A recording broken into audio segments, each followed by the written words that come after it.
रात के 2 बज रहे थे। फोन की रिंग बजती है।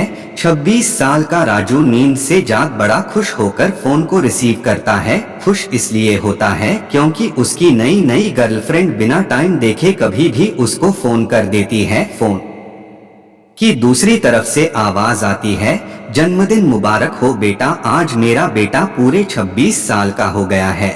मैं बहुत खुश हूँ। माँ की आवाज सुनते ही राजू के चेहरे के एक्सप्रेशन बदल जाते हैं। वो गुस्से में बोलता है, माँ तुझे समझ नहीं आता क्या? इतनी सी बात के लिए मेरी नींद खराब कर दी। यह बात तो तू मुझे सुबह भी बोल सकती थी। इतना कहकर वह फोन काट देता है। थोड़ी देर बाद फिर से फोन की रिंग बजती है। राजू फिर से फोन उठाता है और इस बार फोन पर पापा होते है। राजू इस बार आराम से बात करता है। थैंक यू पापा, आपने मुझे बर्थडे विश करने के लिए फोन किया, वो भी इतनी रात को। पापा कहते हैं, नहीं बेटा, मैंने तुम्हें मुबारकबाद देने के लिए नहीं बल्कि ये बताने के लिए फोन किया है कि तुम्हारी माँ बिल्कुल पागल है। वो इतनी पागल है कि पिछले 1 महीने से मुझे हर दिन तेरा बर्थडे याद दिलाते रही है।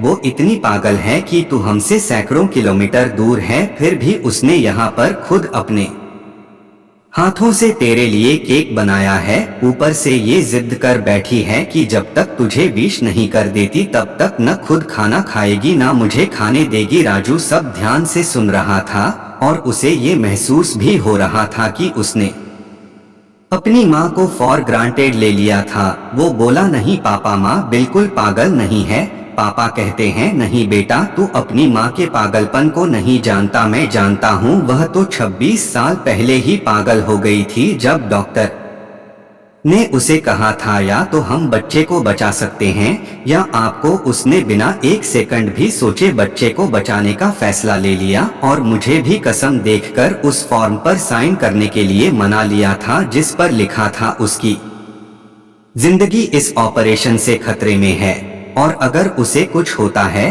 तो उसके जिम्मेदार डॉक्टर नहीं होंगे। अब तू ही बता, बिना तुझे देखे जो औरत तेरे लिए मरने को तैयार हो जाए उसे हम पागल नहीं कहेंगे तो क्या कहेंगे?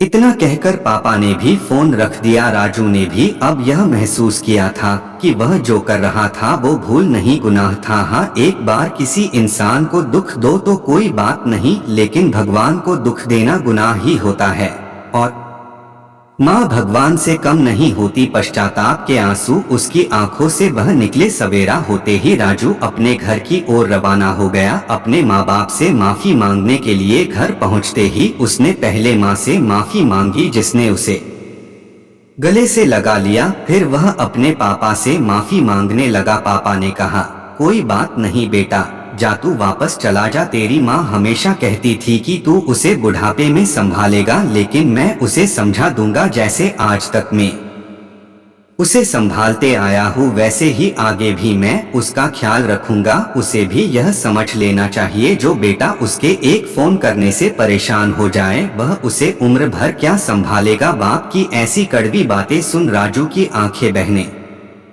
लगी। वो सर झुकाए अपने बाप के सामने चुपचाप खड़ा रहा। अपने बेटे को परेशान देख माँ आगे आती है और पापा को कहती है, जाने दीजिए, माफ कर दीजिए, हमारा ही बेटा है। माँ की ममता का मोल ना कोई लगा पाया था ना कोई लगा पाएगा। 9 महीने प्रसव की पीड़ा सहन करके हमें नई जिंदगी नई दुनिया में लाने वाले माँ ही हमारी हर गलती को माफ कर सकती है।